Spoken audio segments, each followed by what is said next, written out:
जय हिंद मेरे प्यारे साथियों। तो आप लोगों का स्वागत है आपके अपने यूट्यूब चैनल KSN क्लासेस में। तो बात करते हैं 12th की। आप लोगों को पता है कि 1 फरवरी से आप लोगों की एग्ज़ाम्स की डेट आ चुकी है।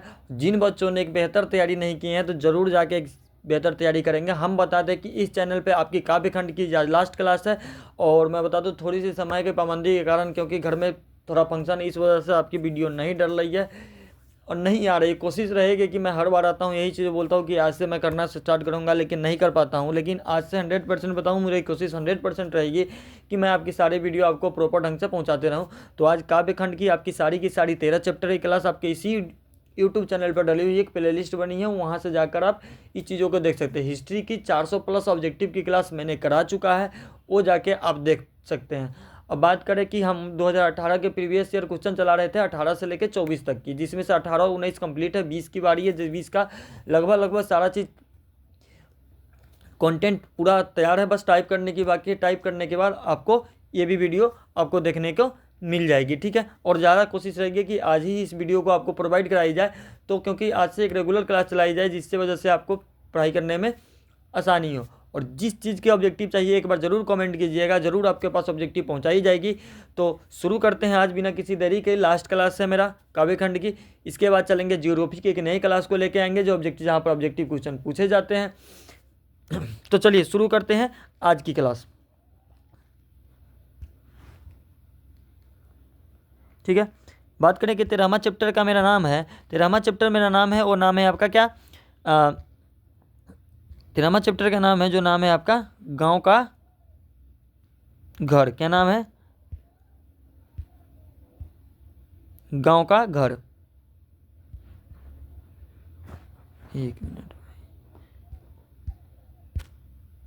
चलिए शुरू करते हैं आज की क्लास। जैसे कि पहला क्वेश्चन देखेंगे कि 13वां चैप्टर का आपका पहला क्वेश्चन है, ज्ञानेंद्र पति कौन सी कविता लिखी है। ज्ञानेंद्र पति की जी की कविता का नाम है गांव का घर। क्या नाम है? गांव का घर, ठीक है। ये हमारा 13वां चैप्टर का भी नाम है क्या? गांव का घर, ठीक है। चलिए देखते हैं अगले क्वेश्चन। दूसरा क्वेश्चन है कि ज्ञानेंद्र पति किस काल के कवि थे। तो ज्ञानेंद्र पति जो थे वो आधुनिक काल के कवि थे। कौन सी काल के कवि थे? वो आधुनिक काल के कवि थे। आगे बात करें तो ज्ञानेंद्र पति 12वीं सदी के किस दशक में उदित हुए। तो ज्ञानेंद्र पति 12वीं सदी के 8वीं दशक में उदित हुए। किस दशक में उदित हुए?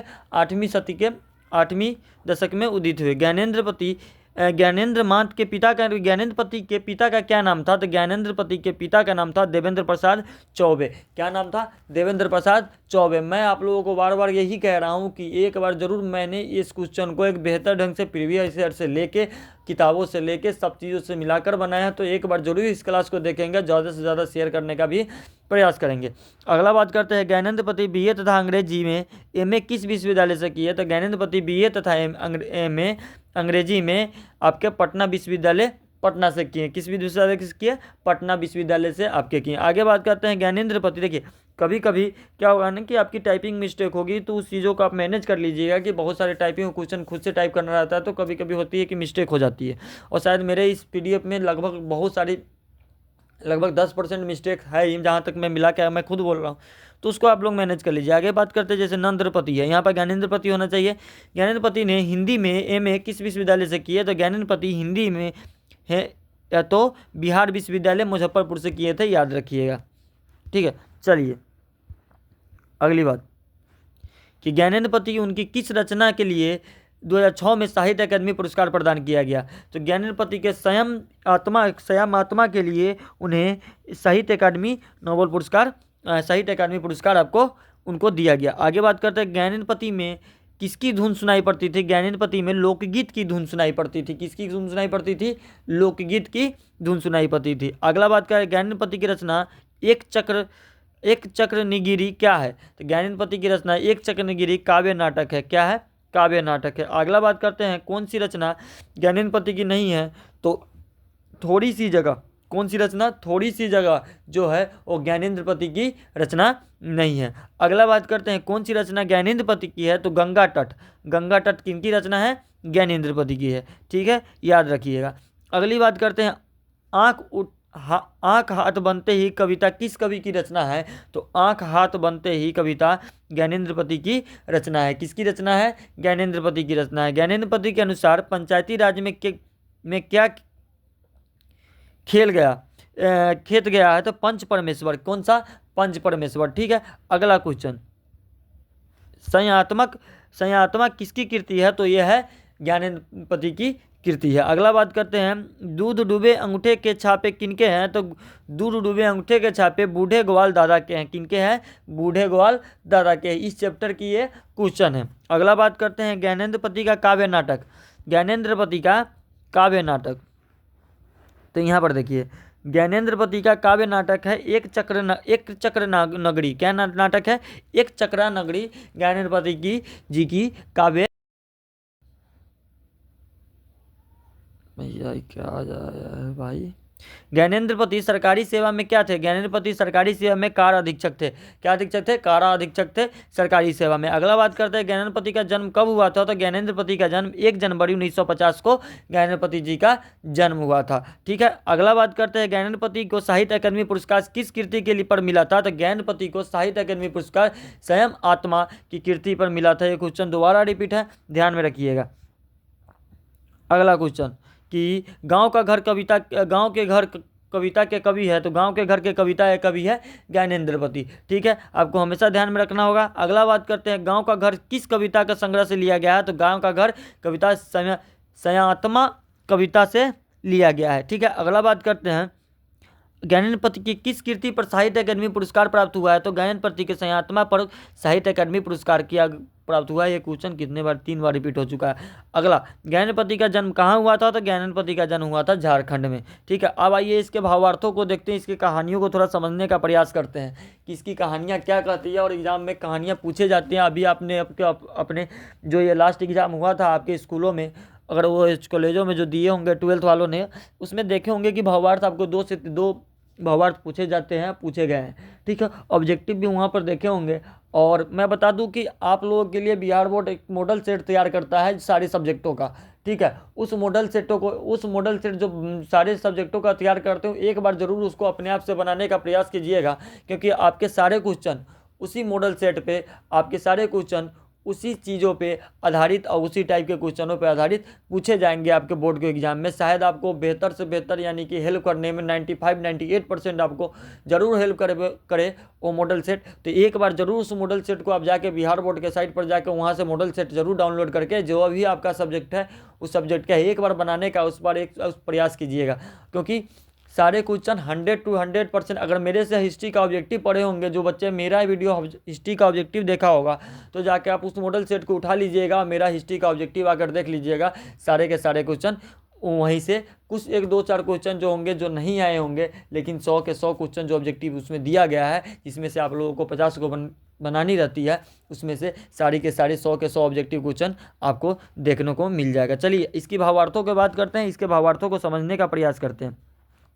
कह रहे हैं कि गांव की संस्कृति की विशेषता पर प्रकाश डालते हैं। वह प्राचीन गांव की परंपरा आधुनिक गांव से करते हैं। वो कहते हैं कि हम लोग के ज़माने का गांव अब अपना गांव खो चुका है। पंचायती राज में पंच परमेश्वर अब खो चुके हैं, अर्थात लोग 5 पंचों के फैसलों को नहीं मान रहे हैं। यानी पंचायती राज में, मैं इसको सही ढंग से समझाता हूँ, यानी कि पंचायती राज में, पहले एक बार पूरा भावार्थों को मैं पढ़ता हूँ, उसके बाद इसको समझाने का प्रयास करता हूँ कि पंचायती राज में पंच परमेश्वर की परंपरा समाप्त हो गई। ये कहने का क्या मतलब है कि ये ज्ञानेन्द्रपति जी पहले समझा रहे हैं अपनी कविताओं में, अपनी काव्य में कह रहे हैं कि पहले जिस तरह से गांव हुआ करता था उस तरह से गांव अब नहीं है। रियली बताऊँ तो हम लोग भी जो जिस तरह से देखते आ रहे हैं, जो पहले की चीज़ें हुआ करती सो आज चीज़ें ने, गाँव हम लोग क्या है खो चुके हैं। यानी कि धीरे धीरे उस चीज़ों को क्या करें, खोते जा रहे हैं, क्योंकि गांव में भी शहर घुस रहा है। क्योंकि ये चीज़ें नहीं होनी चाहिए कि गांव में शहर घुसे, ये चीज़ें शायद गलत है मेरी मान्यता के हिसाब से। गांव में शहर नहीं घुसे, जो गांव थी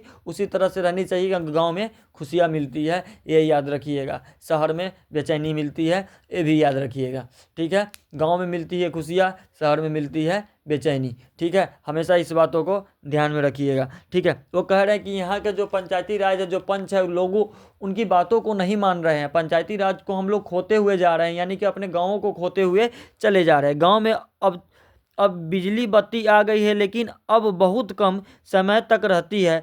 अब बेटों के दहेज में टीवी भी मिल रही है, घर में लालटेन भी है, लेकिन अब दिन भर कहीं अलमारी के कोने में कैलेंडर से ढकी रहती है।